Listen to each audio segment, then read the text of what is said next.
दिनों रफ़ी साहब के चाहने वाले दुनिया के रखवाले से ये प्रार्थना कर रहे होंगे कि रफ़ी साहब को देश का सर्वोच्च सम्मान भारत रत्न अवश्य मिले। भारत रत्न भारत का सर्वोच्च नागरिक सम्मान है। ये सम्मान राष्ट्रीय सेवा के लिए दिया जाता है। इन सेवाओं में कला, साहित्य, विज्ञान, सार्वजनिक सेवा और खेल शामिल हैं। इस सम्मान की स्थापना 2 जनवरी 1954 में भारत के तत्कालीन राष्ट्रपति डॉक्टर राजेंद्र प्रसाद द्वारा की गई थी। प्रारंभ में इस सम्मान को मरणोपरांत देने का प्रावधान नहीं था। ये प्रावधान वर्ष 1955 में जोड़ा गया। उसके बाद 14 व्यक्तियों को ये सम्मान मरणोपरांत प्रदान किया गया।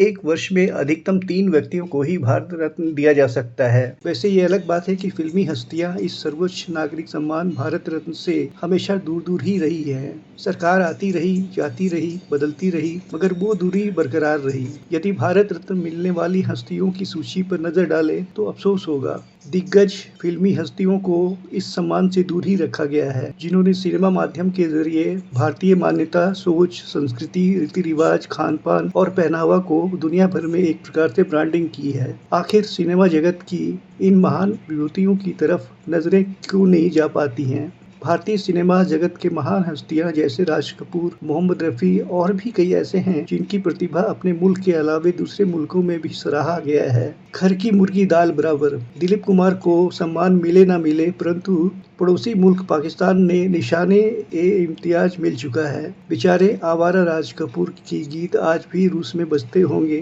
लेकिन उन्हें अपने देश में भारत रत्न के लिए बेचारे किस्मत के मारे ही रहे।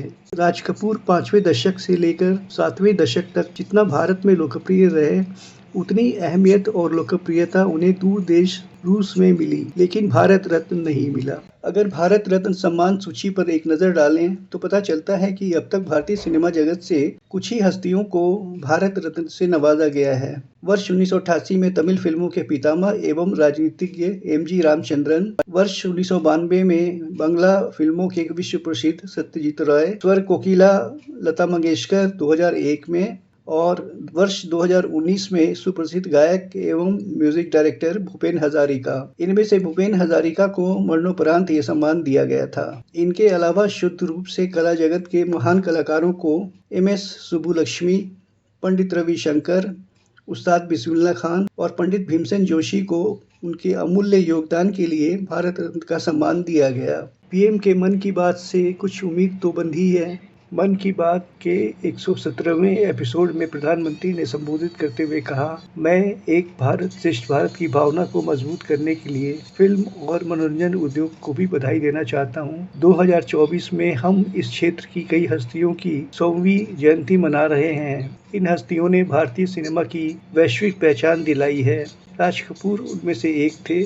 राज कपूर जी ने फिल्मों के माध्यम से दुनिया को भारत की सॉफ्ट पावर से परिचित कराया। इस दौरान प्रधानमंत्री मोदी ने मोहम्मद रफ़ी की भी प्रशंसा की।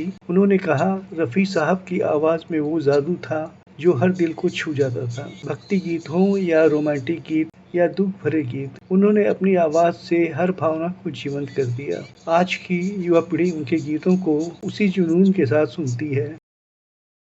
वर्ष 2022 में दिलीप कुमार की जन्म शताब्दी मनाई गई। 2023 में देव आनंद की जन्म शताब्दी वर्ष थी और 2024 में राज कपूर और मोहम्मद रफ़ी साहब का। एक एक करके इनके जन्म शताब्दी वर्ष गुजर गए, मगर भारत रत्न सम्मान की आस खत्म नहीं हुई। वास्तव में दोष महज सरकारी नीतियों का नहीं, वोट बैंक का नहीं, बल्कि उस सोच का भी है जो सिनेमा को मौलिक कला या एक विधागत स्वीकृति देना नहीं चाहती। सिनेमा मतलब तीसरे दर्जे का मनोरंजन, आमतौर पर यही धारणा हावी रहती है। सिनेमा का अध्ययन विश्वविद्यालयों तक पहुंच गया, पीएचडी मिलने लगी, पाठ्यक्रम में सिनेमा शामिल हो गया, लेकिन सोच में सिनेमा कोई विधा ही नहीं है, जैसे कि अन्य कलाओं को मान्यता प्राप्त है। बड़े ऐलान का इंतजार है सभी सिनेमा प्रेमियों को। प्रधानमंत्री के मन की बात से कुछ उम्मीद तो हुई है, आज नहीं तो कल ही सही। कहीं ऐसा तो नहीं सिनेमा जगत को चौंका देने के लिए चौका ही लग जाए और भारत रत्न सम्मान की सौगात की बरसात हो। सारी कसर पूरी हो जाएगी अगर ऐसा हो तो। दोस्त, फिल्म अभी बाकी है।